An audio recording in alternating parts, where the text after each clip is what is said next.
"A blind man will never check the real numbers anyway," Richard told my fiancée, right in front of me.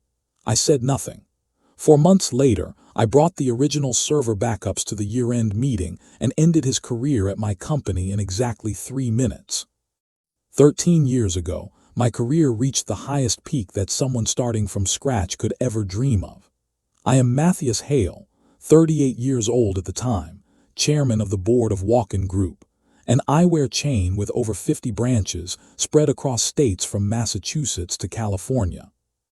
I started my first job at this corporation at the age of 22, working as a part-time salesperson at a small store in suburban Boston, measuring prescriptions for each customer, keeping handwritten ledgers, and always being the last one to close the doors every night. 16 years later, I was the head of that company. Beside me was Rylantia Ashford, the woman I had loved for 4 years, and Richard Coleman, the head of sales and marketing, the man I once considered the most trusted right-hand man in the corporation. The only remaining close friend from the early days was Thomas Reyes, my personal driver, who was also my companion since the company didn't even have 10 stores. The trip that day was to celebrate the company's 16th year in operation, a vacation for senior management in Providenciales, the main island of the Turks and Caicos, where the seawater was so clear that one could see their own shadow on the white sand below. I brought along my old gold-plated fountain pen, a gift my father gave me on the day I got my first job, a small habit I kept for 16 years, always keeping it in my breast pocket no matter where I went. On the third afternoon of the trip, we set sail on a private chartered yacht to go coral diving. A compressed air tank on the boat exploded while I was standing near the engine room, which the doctor later described as a rare chemical accident that damaged the retinas of both eyes.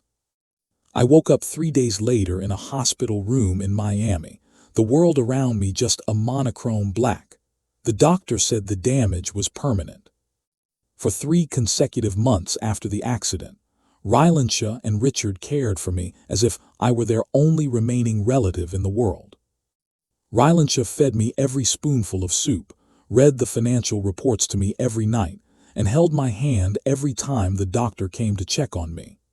Richard dropped by almost every day, saying that the company is still fine, don't worry, I have everything covered.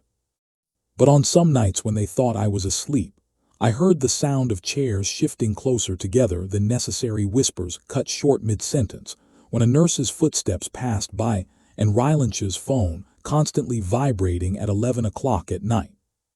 After which she always stepped out of the room to answer. Once, Richard rested his hand on her shoulder a little longer than a normal comforting pat, right when he thought the blind man on the bed couldn't possibly know a thing. I didn't know. But there was one thing I believed, something my mother taught me to believe since I was little. God sees through people's hearts, even when human naked eyes can no longer see anything. 2 months after the accident one morning, I opened my eyes and saw light filtering through the bedroom curtains. It was no longer a deep black void.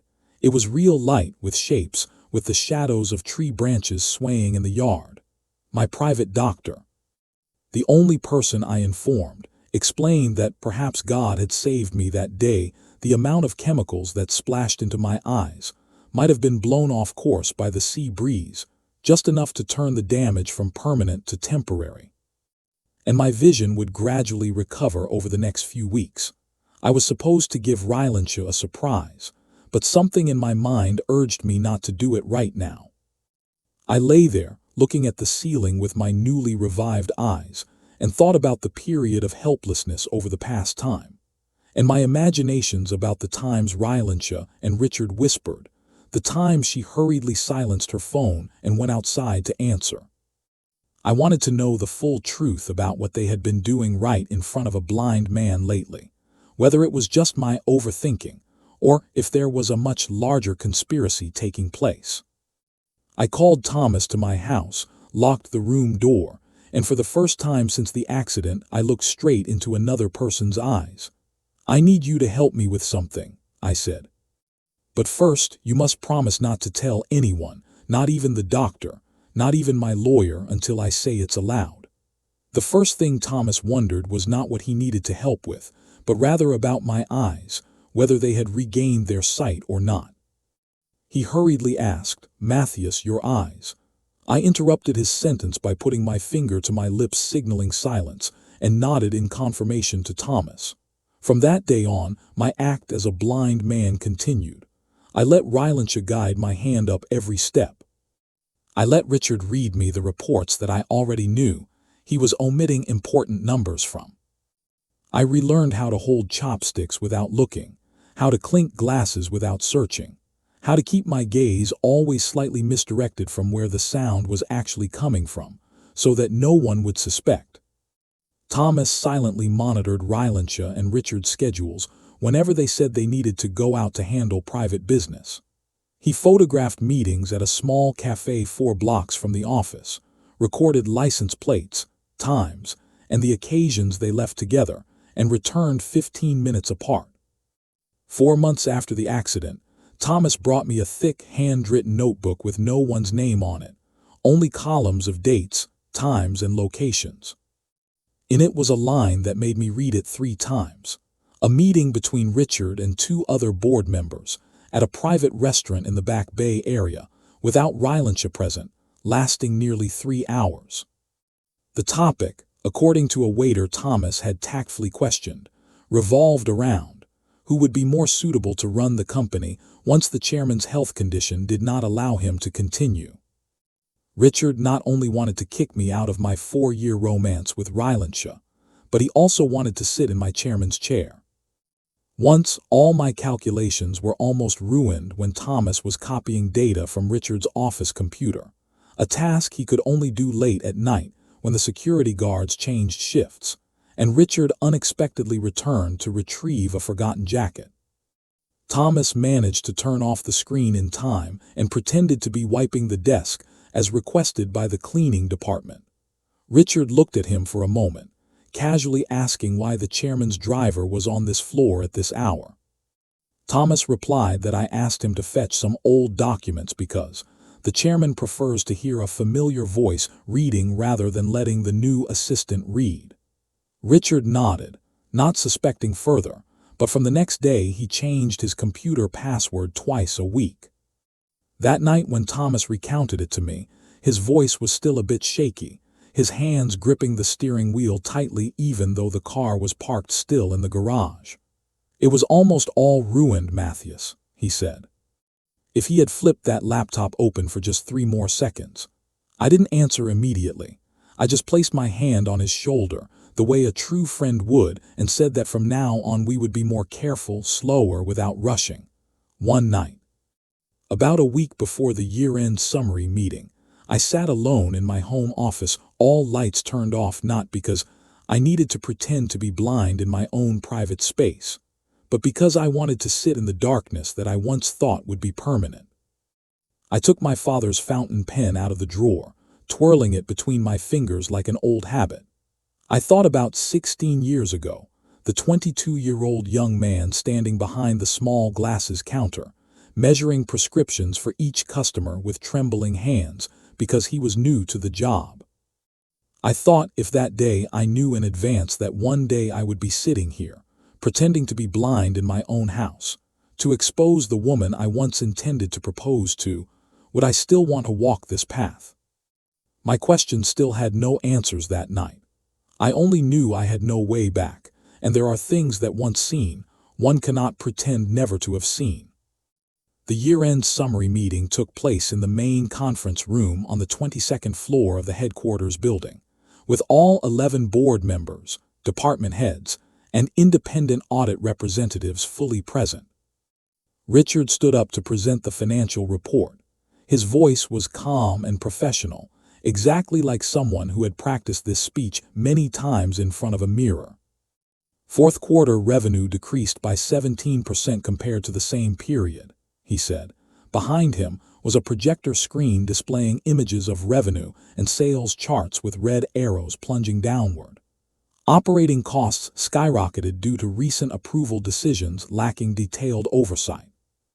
The eyes of several board members glanced toward me, sitting silently, both hands resting on the table, wearing sunglasses as usual.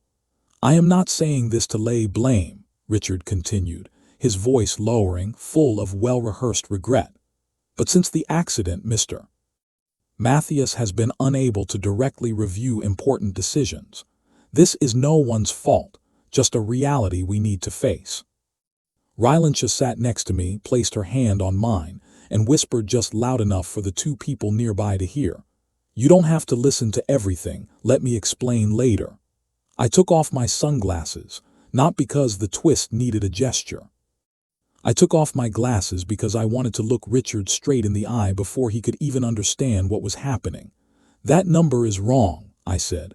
The whole room fell silent for exactly 3 seconds. "I'm sorry, what did you say?" Richard asked back, his hand still holding the presentation pen. "Fourth quarter revenue did not decrease by 17%. It increased by 9%, I said, then stood up, stepping toward the screen. "Because I read the original report from the finance department, not the version you just presented." How did you read it?" Rylantia asked, her voice no longer gentle for the first time in months. "With my eyes, with the very eyes everyone thought would never see the light again after the accident," I said. No one in the room said anything. The projector continued to hum. "How long have you known?" Richard asked, his voice starting to break into short fragments. "Long enough to know who altered the data in the internal accounting system on the night of the 20th of last month, using your exact login account," I replied. "That's slander," Richard said, his voice louder. "You have no proof at all." I nodded toward the meeting room door. Thomas walked in, placed a document folder on the table. Inside was the original data backup from the server login times IP addresses. And even a short audio recording from a tiny microphone Thomas had planted in Richard's office over a month ago, containing a clip of Richard saying to Rylantia, "As long as this number is bad enough, the board will automatically suggest he steps down. We don't need to do anything else." "This is not slander," I said. "This is proof." Rylantia sprang to her feet. "Matthias, I can explain." "You don't need to explain to me," I interrupted, my voice neither loud nor trembling. "You need to explain to the company's lawyers, and perhaps to your father as well, who is still confidently investing in Walkon Group." Richard tried to add something about a misunderstanding about work pressure, but the head of the audit committee, an elderly woman named Elena Voss, who I knew had worked honestly for the company for 20 years, stood up and stated that she would recommend the immediate suspension of Richard Coleman's position, pending a full internal investigation. I don't remember exactly how many more sentences I said after that. I only remember Rylantia leaving the meeting room before the meeting ended, without looking back, and Richard being escorted out of the building, in silence, by 2 security guards, with no handcuffs, no police storming in. Just a man who once stood at the pinnacle, walking out of the elevator for the last time, with a box of personal belongings in his hands. 3 weeks after that meeting, the board of directors officially confirmed I would remain in my position as chairman, alongside a private investigation conducted by an independent law firm regarding the true cause of the yacht explosion that year. Rylantia left the company that same week without a word of farewell. I did not pursue any further legal action against her, partly due to the lack of direct evidence related to the accident, and partly because, I admit, I no longer had the strength to hold on to that grudge anymore. On the evening after Richard left the company, I sat in the car with Thomas on the way home, both silent for a long time. I took out my father's fountain pen and handed it to him. "Take it," I said. "But this is your father's," Thomas said, surprised. "That's right, for the past 13 years, the only person who believed me when I was blind, and even when I said I could still see, even when the whole world thought I was blind, was you. I think my father would agree that this pen should be with the most deserving person." Thomas said nothing more. He just took the pen, twirled it between his fingers exactly the way I had done for many years, and continued driving in silence, a silence warmer than any words of thanks. 13 years have passed since that night. I still often wonder, if that data error hadn't happened that day, if my eyes were truly permanently blind as they planned, would I have ever known the truth? Or would I have lived the rest of my life in a house full of fake embraces? I don't have a definitive answer. I only know that there is light that doesn't come from the eyes, and there are people, like Thomas, who don't need to wait for me to see before choosing to stand on the side of the truth.